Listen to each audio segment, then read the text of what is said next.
ஜெருசலேமே, எருசலேமே, இறைவாக்கினரை கொல்லும் நகரே, உன்னிடம் அனுப்பப்பட்டோரை கல்லால் எறிகிறாயே. கோழி தன் குஞ்சுகளை தன் இறக்கைக்குள் கூட்டிச் சேர்ப்பது போல நானும் உன் மக்களை அரவணைத்துக் கொள்ள எத்தனையோ முறை விரும்பினேன். உனக்கு விருப்பமில்லையே. இதோ உங்கள் இறையில்லம் கைவிடப்படும். ஆண்டவரின் பெயரால் வருபவர் ஆசி பெற்றவர் என நீங்கள் கூறும் நாள் வரும் வரை என்னை காண மாட்டீர்கள் என நான் உங்களுக்கு சொல்லுகிறேன். கிறிஸ்து ஆண்டவரில் அன்புமிக்க சகோதர சகோதரிகளே, இதனால் எனக்கு தடைகள் அதிகம் வருமென்றால் நான் ஏன் அதனை மாற்றக்கூடாது?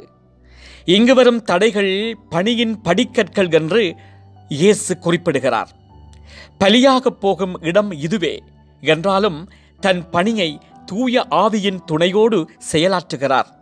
இதைத்தான் நாம் கலாத்தியர் 5:22 தூய ஆவியின் கொடைகளின் ஒன்றான நம்பிக்கை கொண்டு செயலாற்றுகிறார் என பார்க்கிறோம். இறைவாக்கினர்களை கொன்ற நகரத்தின் நிலையை மாற்றி பார்த்தாலும் அரவணைத்து பார்த்தாலும் அவர்கள் அவற்றை விட்டுவிடுவதாக இல்லை.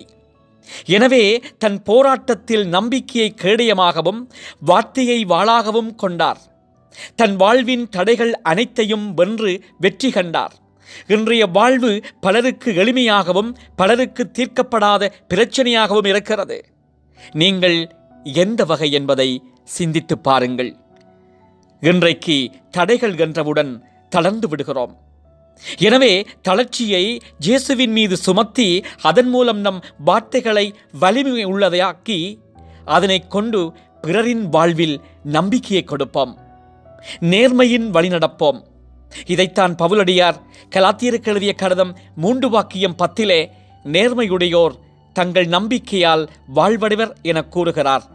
எனவே நம்பிக்கையோடு பயணிப்போம். இறையாசீர் எப்போதும் எமக்கு உண்டு. சிந்தித்தவர்களாக இன்றைய நாளுக்குள்ளே செல்லுவோம். மன்றாடுவோமாக. அன்பின் பரலோக பிதாவே, இயேசு ஆண்டவரே, தூயாவியானவரே, உம்மை போற்றுகிறோம். உமக்கு ஆராதனைகள் செய்கிறோம். இன்னொரு புதிய நாளை எங்களுக்கு தந்து ஆசீர்வதித்திருக்கிறீரே, உமக்கு நன்றி செலுகிறோம். ஆண்டவரே, குடும்பமாக வந்திருக்கிறோம். எங்களுடைய குடும்ப வாழ்வை ஆசீர்வதியும். புனிதமான ஆரோக்கியமான அன்பான குடும்பமாக நாங்கள் வாழ எங்கள் ஒவ்வொருவரையும் கரம் பற்றும்.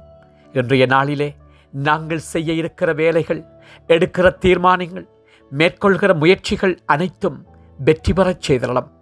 வல்லவரே, தீமைகளும் வீதி விபத்துக்களும் நோய்களும் தாண்டவமாடி இழப்புக்களை சந்திக்கிற எங்களுடைய சமூகத்திலே உண்மையான அமைதியான ஆரோக்கியமான வாழ்வை எங்கள் ஒவ்வொருவருக்கும் பரிசாக தாரும்.